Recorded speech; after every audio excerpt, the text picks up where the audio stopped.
ఒకవేళది ఖాళీగా ఉంటే నీకు చెప్పేవాడా? డిన్నర్ ప్రస్తావన తెచ్చేవాడా? చచ్చినా నీతో బయట కూర్చేవాడా కాదు. శృతి, ఏమైంది? మాట్లాడు. ఓకే అని చెప్పు. ఓకే. హలో, నా మాట విను. ఓకే అని చెప్పు. శృతి. అలాగే అండి, ఇంటికి రండి. థ్యాంక్ యూ శృతి, నేను వచ్చేస్తున్నాను. బాయ్.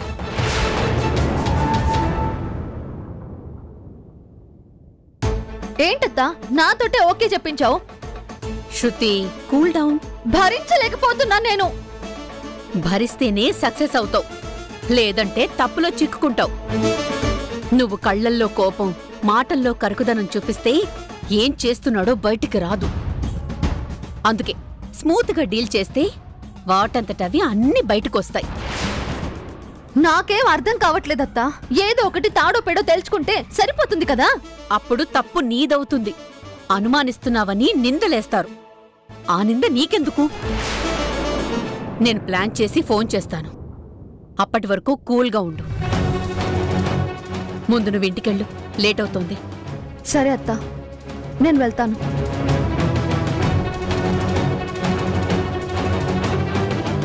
గోపి, ఈ బేబీ ప్లాన్ నుండి నువ్వు తప్పించుకోలేవు.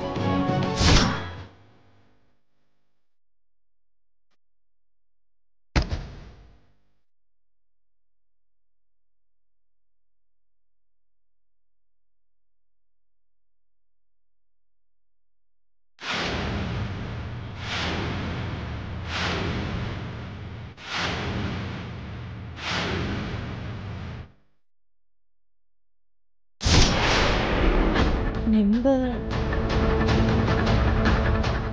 ఏంటిది? ఇదేదో కార్ నెంబర్లా ఉంది. కింద అడ్రస్ కూడా ఉంది. ఎవరిది అడ్రస్?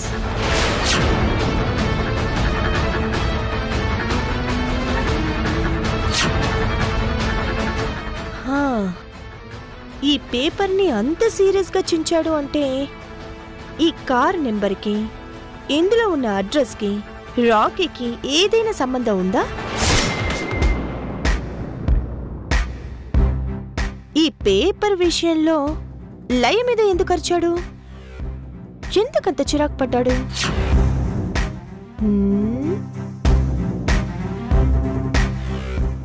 ఈ పేపర్లో ఉన్న అడ్రస్ రాకీ పట్టుకోవాలని చూస్తున్నాడా? అందుకే ఈ అడ్రస్ తీసుకుని వెళ్ళాడా? ఇవన్నీ మనకి తెలియాలంటే ఈ అడ్రస్ లో ఎవరున్నారో, వాళ్ల గురించి రాకీ ఎందుకు వెతుకుతున్నాడో కనిపెట్టాలి. అప్పుడు రాకీ టెన్షన్ కి, అత్త కోడళ్ళ సీక్రెట్స్ కి అన్నిటికీ తెరపడుతుంది.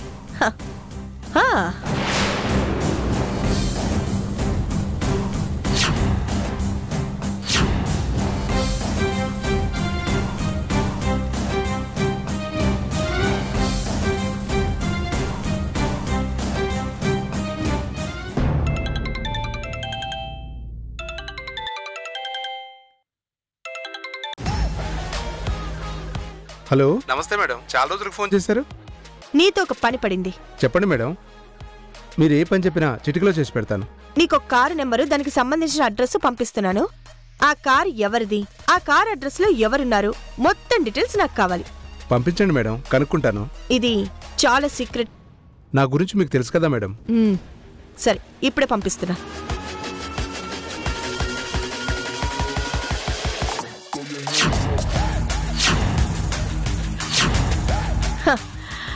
ఆ అడ్రస్ ఎవరిదో తెలిసాక ఉంటుంది మజా.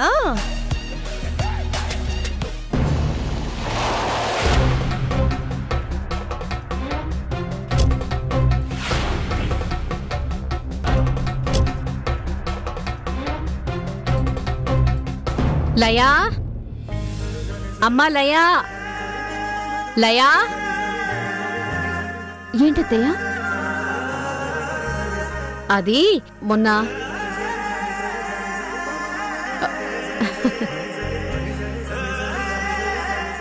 అమ్మా శృతి, వచ్చావా? షాపింగ్కి వెళ్ళావు, చాలా లేట్ అయిందేంటా అనుకుంటున్నాను. పండగ షాపింగ్ కదత్తయ్యా, చాలా రద్దీగా ఉంది. మనందరికి బట్టలు కొని బిల్ చేయించేసరికి ఈ టైం అయింది. లయా, ఇదిగోవే, నీకేం కావాలో ఫోన్ చేసి చెప్పవే అంటే ఫోన్ చేయలేదు. నేను ఒక చీర సెలెక్ట్ చేసి తెచ్చాను.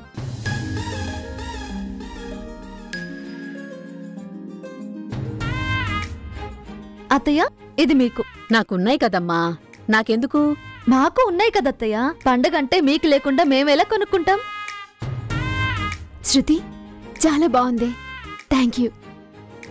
నాకు నచ్చిన కలరే సెలెక్ట్ చేసావు. మీరు మనుషులు వేరేనా, మనసులు ఒక్కటే కదమ్మా. ఏంటిది? అందరికి చీరలు తెచ్చిందా, లేక ఫ్రెండ్ కాబట్టి లయకి మార్కులు కొట్టేయడానికి అత్తకి మాత్రమే తెచ్చిందా? ఆ శృతి, చెప్పడం మర్చిపోయాను. మన గోపి ఎప్పుడు అవే ప్లెయిన్ షర్ట్స్ వేసుకుంటున్నాడు. కాస్త నీకు నచ్చినవి ఓ 4 డ్రెస్సులు కొనుక్కురాలేకపోయావా? నువ్వు తీసుకొస్తే వేసుకునేవాడు కదా. వాడు హాస్పిటలు, పేషెంట్లు అంటూ వాడి గురించి వాడు పట్టించుకోడు. భార్యగా వాడి బాగోగులు నువ్వే చూడాలమ్మా. నేను బాగోగులు చూస్తాను, నీ కొడుకుని నా బ్రతుకుని నాశనం చేయమను. తను చేసిన పనికి నా ఒళ్ళు మండిపోతుంటే ఇంకా బట్టలు కొనాలా? బట్టలు ఆయన్ని తీసుకుని ఒకరోజు షాపింగ్కి వెళ్తానులేండి అత్తయ్య. అవునమ్మా, అందరికీ చీరలు తెచ్చావు, మరి సీనియర్కి తెచ్చావా? ఒకవేళ నువ్వు మర్చిపోతే నేనైనా ఓ చీర తెప్పిస్తాను. లేదంటే పండగే. తెచ్చానత్తయ్య.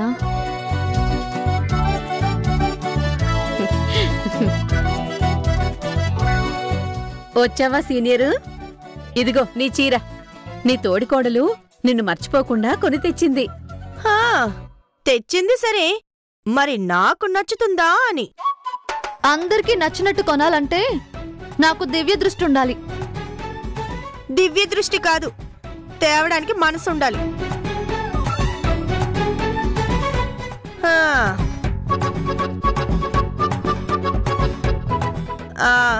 సరే, నువ్వెలాంటి చీర కొనుక్కున్నావో? నాకు నచ్చింది నేను కొనుక్కున్నాను. అదే, ఏది చూపించి చూస్తా.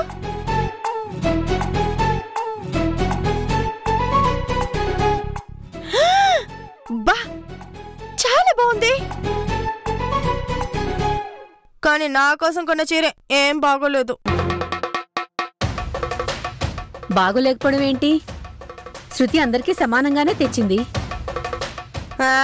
తను తెచ్చింది కట్టుకోవడానికి, నేనేవి ఆడుకోవడం లేదు.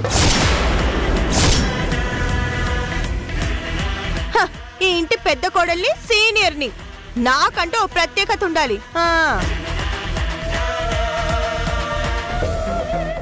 నాకేమీ చీర నచ్చలేదు, నాకు ఆ చీర కావాలి. నాకు ఆ చీర బాగా నచ్చింది. తెచ్చింది నచ్చకపోతే వెళ్ళి నచ్చింది కొనుక్కోండి. అంతేగాని ఎదుటి వాళ్ళ చీరల్ని కావాలంటే ఎవ్వరూ ఇవ్వరు. అలాంటప్పుడు పెద్ద ఆరిందలా ఏదో ఇంటి బాధ్యత అంతా నువ్వే మోస్తున్నట్టు బట్టలు తెస్తాను, చీరలు తెస్తాను అంటూ ఎందుకెళ్ళావు? బుద్ధి లేక. నా కోసం నేను వెళ్ళాను, కావాల్సింది తెచ్చుకున్నాను. నీకు కావాలంటే డబ్బులు పడేస్తాను, వెళ్ళి తెచ్చుకో. ఏంటి ఏంటి నువ్వు నాకు డబ్బులు పడేస్తావా? నేనేమన్నా ముష్టిదాన్ని అనుకున్నావా?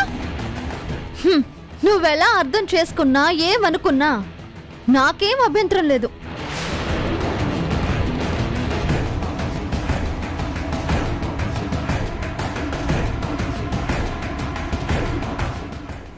చూసారా అత్తయ్య? పెద్ద కోడల్ని, తోడి కోడల్ని అన్న గౌరవం ఏ మాత్రమైనా ఉందా? ఎంత లేసే మాటలు అంటోంది, విన్నారు కదా? వింటూనే ఉన్నాను. వింటూ కూడా అలా మౌనంగా ఉంటే ఏంటి అర్థం? కెలికి తన్నించుకుంది నువ్వు. నా మీద అరిస్తే నేనేం చేయను సీనియరు. నేనా నోరు జారింది? నోరు జారింది నువ్వే, తప్పు చేసింది నువ్వే. అంటే ఆవిడ ఏది తెచ్చినా నోరు మూసుకొని కట్టుకోవాలా? తను ఏమన్నా పడుండాలా? పడొద్దు, నోరు మూసుకోవద్దు, కానీ తెరిచి ఇప్పుడేమైందో చూసావు కదా. నా మాట విని ఇచ్చింది తీసుకో. నాకేం అక్కర్లేదు. అయితే డబ్బులిస్తాను, వెళ్ళి నీకు నచ్చింది కొనుక్కో. అత్తను కదా, నాకు తప్పదు కదా. అంటే మీరంతా ఒకటైపోయారన్నమాట. మేమేం ఒకటవలేదు. శృతితో ఇంకోసారి హద్దు దాటి మాట్లాడితే నువ్వు 2 అవుతావు. అది గుర్తుంచుకో. ఇష్టమైతే కట్టుకో, లేకపోతే నీ ఇష్టమైంది తెచ్చుకో. నువ్వు రామ్మా, మనకు చాలా పనులున్నాయి. అసలే రేపు పండుగ. రా.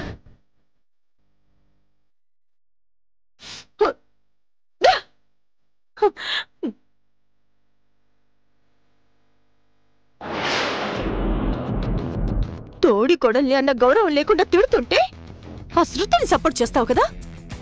లయ లయ అంటూ చిన్న కొడల్ని వెంటేసుకొని నా కొడలు బంగారం అంటావు కదా. చెప్తా, త్వరలోనే వాళ్ళిద్దరి జీవితాలకి ఫుల్ స్టాప్ పెడతాను. ఈ ఇంట్లో నుంచి వెళ్ళిపోయేలా చేస్తా.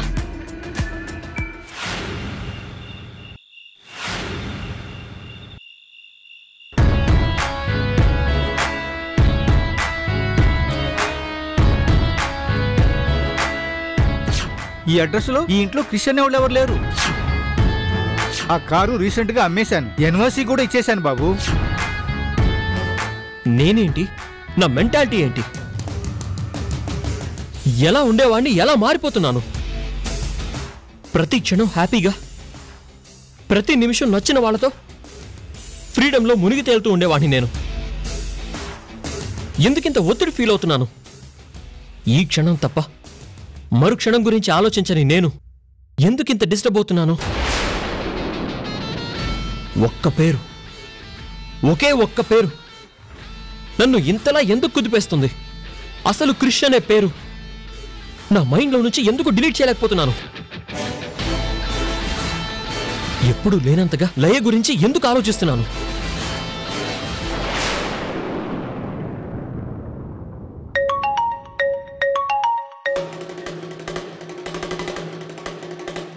హాయ్ బేబీ, ఎలా ఉన్నావు? ఏంటి రాకీ డార్లింగ్ అలా ఉన్నావు? ఏం లేదు ప్రియాంక. రాకీ, నేను నీ మనసు చదివిన దాన్ని. నా రాకీ ఎప్పుడు ఎలా ఉంటాడో నాకు తెలీదా? ఇప్పుడు నువ్వు చాలా డల్గా ఉన్నావు.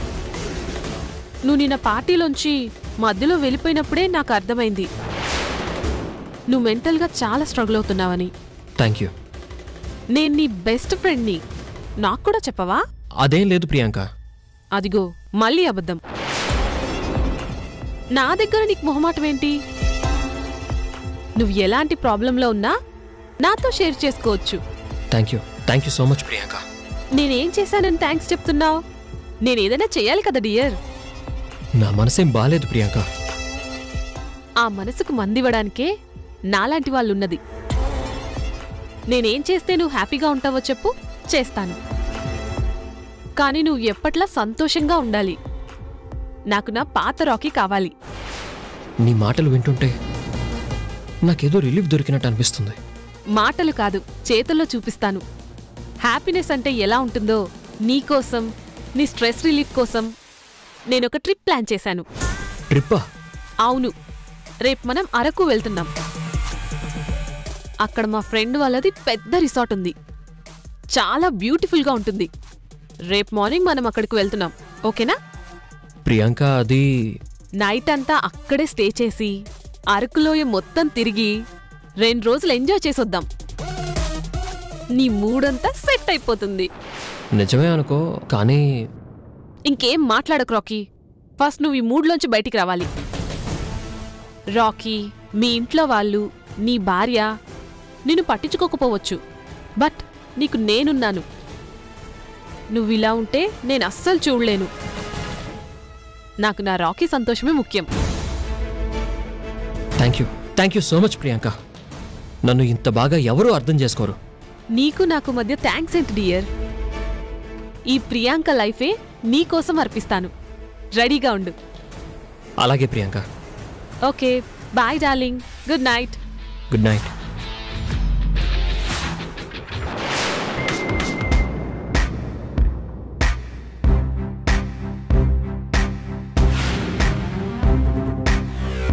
ఏంటి వీడు ఇంకా ఫోన్ చేయలేదు?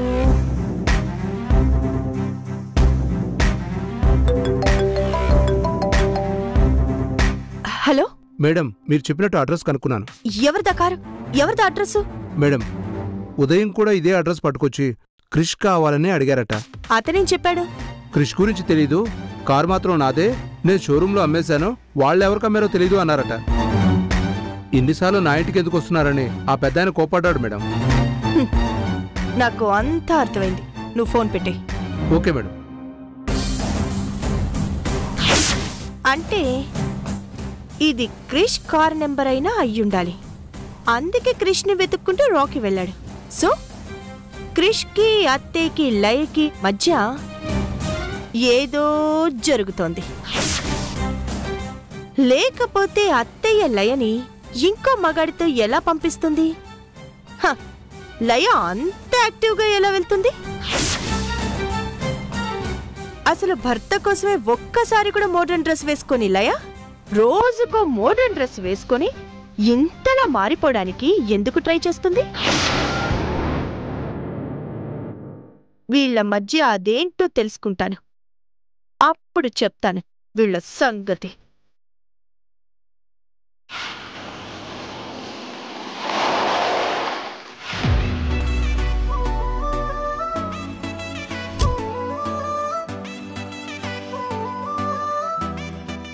ఇప్పుడు మనం కరెక్ట్ టైంకి ఇంటికి వచ్చేసాం.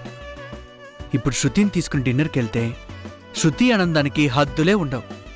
ఇన్ని రోజుల డిస్టర్బెన్స్ మాయమైపోతుంది.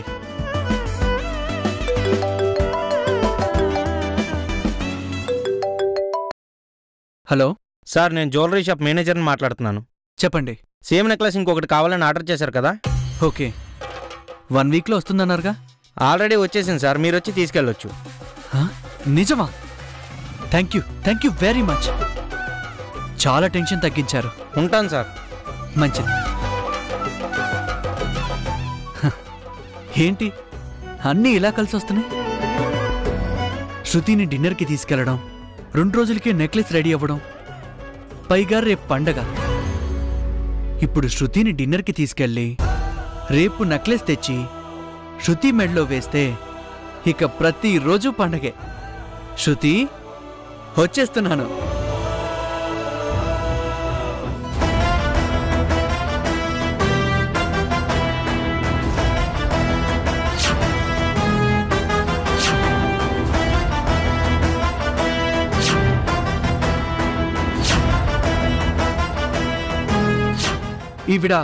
ఈవిడా నా పేరు సావిత్రి, నా పాప. కొన్నాను శృతి, నా చేతులతో కారులో పెట్టాను.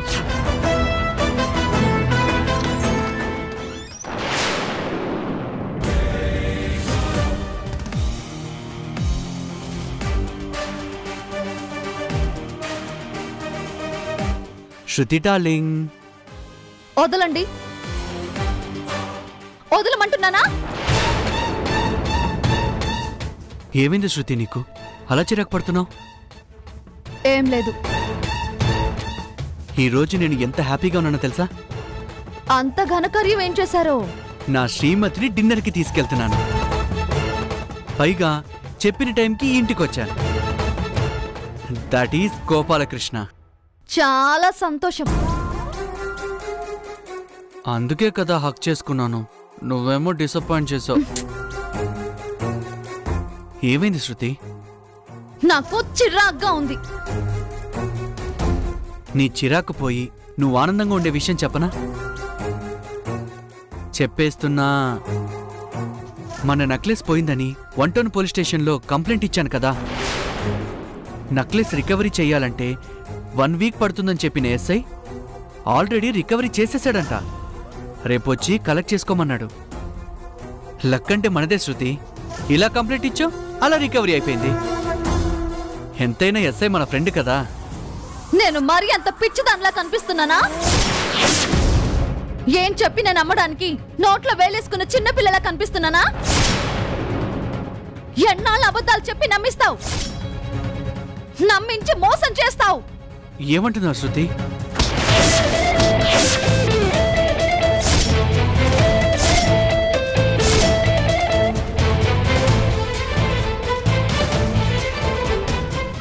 శృతి, నిన్ను తిట్టడానికి బూతులు రాక ఇంకా గౌరవంగా మాట్లాడుతున్నాను. నిన్ను కొట్టడానికి చేతులు రాక నీ కాలర్ పట్టుకున్నాను. ఏంటి శృతి, నీకేమైనా మతిపోయిందా? మతిపోయింది నాకు కాదు నీకు. నెక్లెస్ కొన్నట్టే కొని ఎవతి మెడలోనో వేసి పోయిందని కట్టు కదలల్లావు. కొత్త కథ ఏంటి నోరెత్తావంటే చంపేస్తా.